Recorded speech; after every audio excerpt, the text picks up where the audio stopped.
What I'd like to start with is a little story. This is Bobby, a young soldier lost in an emerald forest. He set his eyes on stopping the corrupt and evil king in a faraway castle. He takes several eager and ambitious steps towards a target on the horizon. But then, he just stops. Literally, he just pauses on his way there and walks right back to the point at which he began. This is all of us starting that New Year's resolution, that new habit, that new thing that we wanted to try, but we never did. Today, I'd like to talk about how we can keep walking on these paths, to not let them become just short-term motivations, but rather long-term endeavors. Today, I'd like to talk about making consistent routines. And first of all, I'd like to talk about why.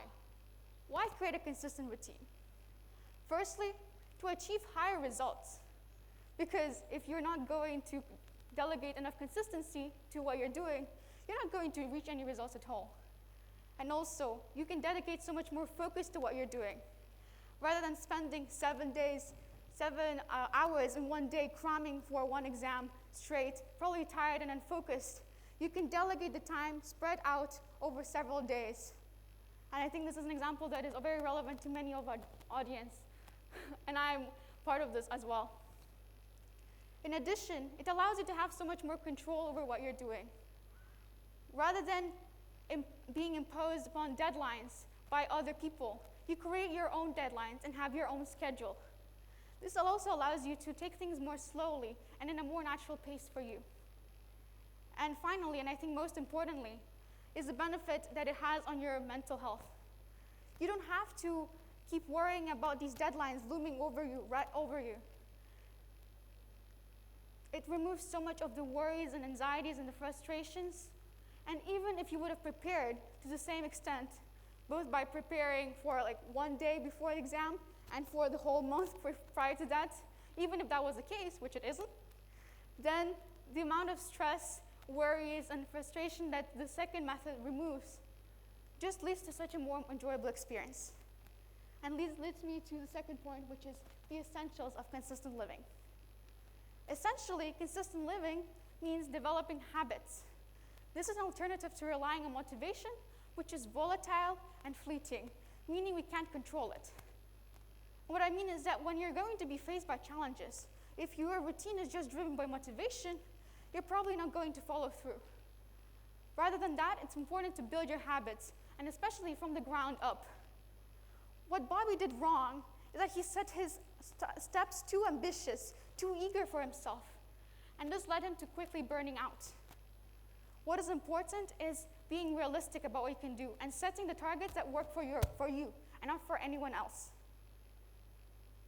In addition, if you are struggling to keep up and being focused for a short period of time, a good starting point would be just being focused for maybe 10 or 15 minutes with no distractions. However, I would recommend not focusing on the time duration because I think it prioritizes the wrong thing. Rather than prioritizing the efficiency of your work, you could be prioritizing the amount and the duration it takes. Secondly, I'd like to move on to the things that can help. And that includes positive reinforcement.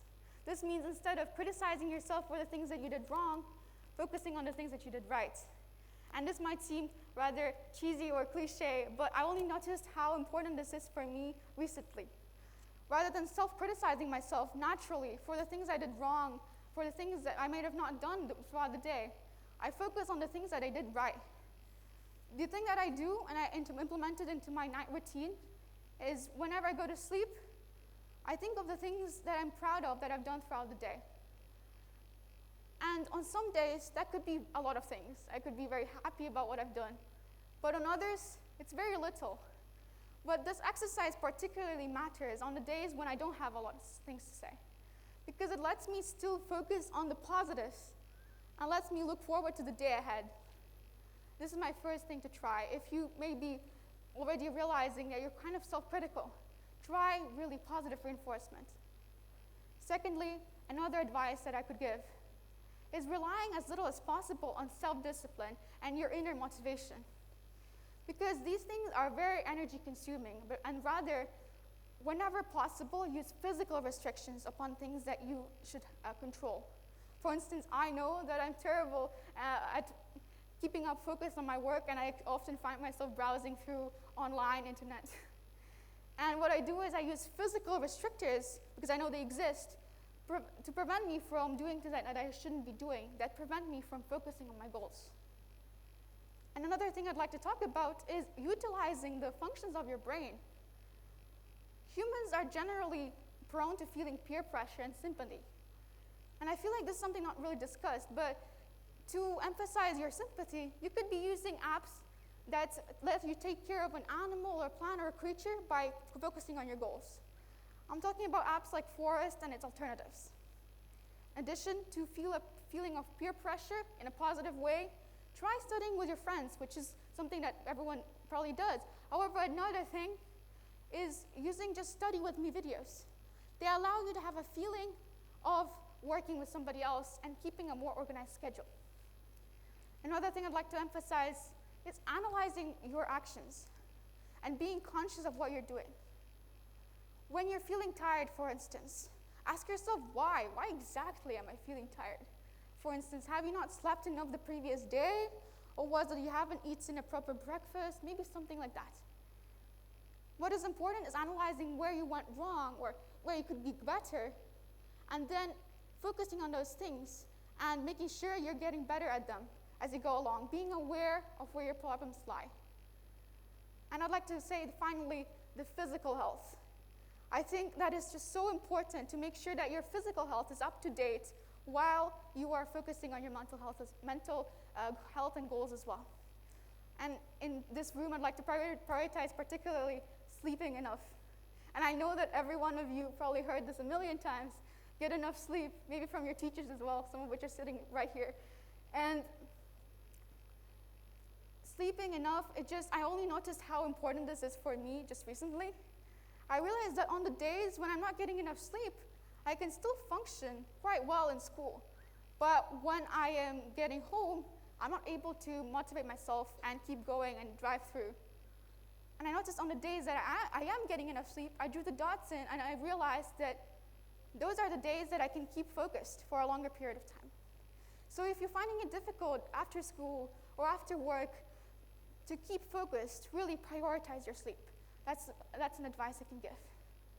And now I want to move on to the concluding statements, which is that creating a consistent routine just removes so much of the stress, worries, and frustrations that we could remove, the unnecessary ones. However, it is hard, and it takes time. If it would have been easier, more people would have done that. However, just be proud of where you are and that in fact you're improving. As long as you are still keeping on your road, as long as if you're still you're failing at times, if you just keep going, you're going to end up somewhere. So, one way or another, as long as you're focusing on your goals and not on short-term motivations, but on habits, as long as you listen to your body and increment your habits as you go along, you're going to reach towards the target on the horizon. So be proud of stepping on this path. Thank you.